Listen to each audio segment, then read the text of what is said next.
On se retrouve sur Droit de Cité, l'événement du mouvement associatif pour ses 20 ans. Et je suis avec Pauline Véron. Bonjour.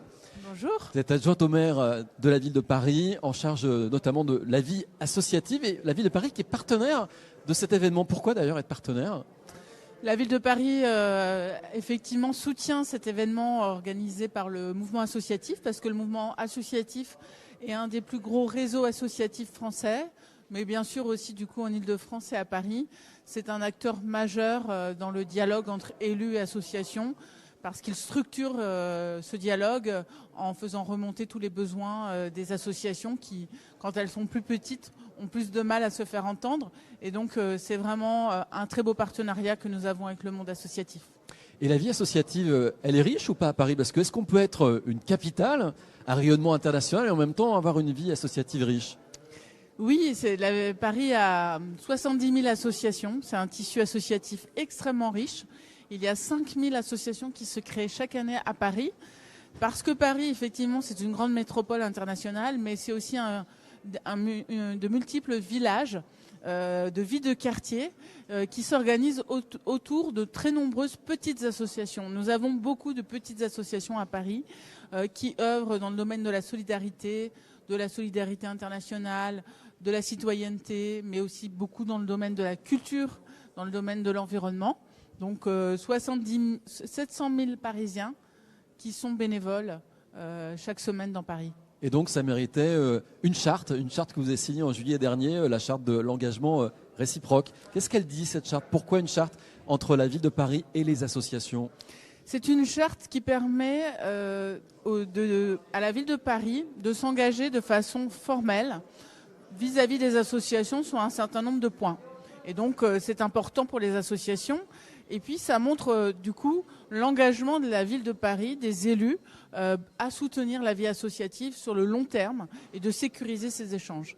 Donc cette charte, elle s'engage notamment sur le financement des associations, sur le fait de financer sur plusieurs années un projet associatif, sur le fait que ces financements ne soient pas que sous la forme d'appel à projet, mais que ce soit aussi des subventions de fonctionnement tout simplement pour que les associations puissent développer leurs propres projets et pas simplement répondre à une commande publique.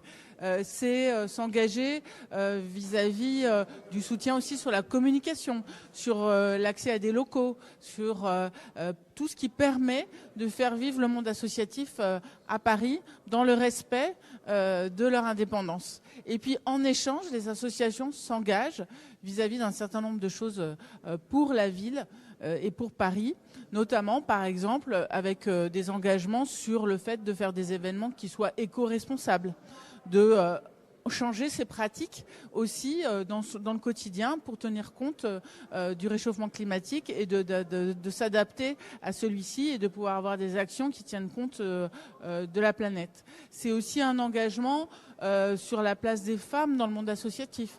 Faire en sorte, à l'occasion du renouvellement des conseils d'administration, d'avoir une politique en faveur de l'égalité homme-femme. C'est tout un tas d'engagements qui sont pris de part et d'autre pour favoriser la vie associative à Paris.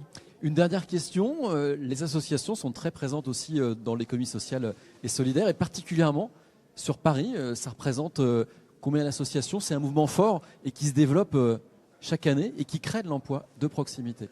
Tout à fait.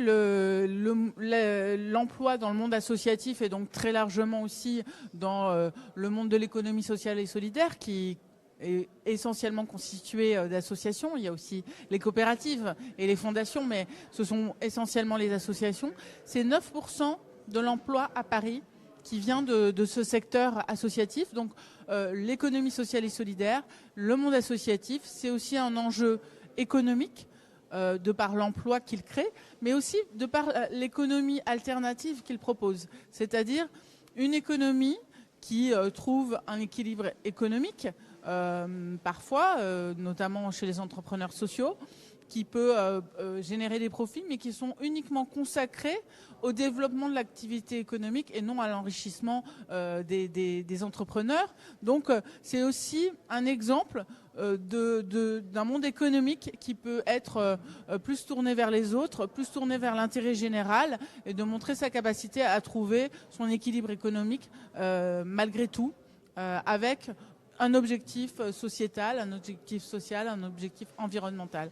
Donc c'est ce double enjeu économique, à la fois de l'emploi, mais aussi de l'économie qu'il crée et qu'il propose, qui est au cœur de cette économie sociale et solidaire.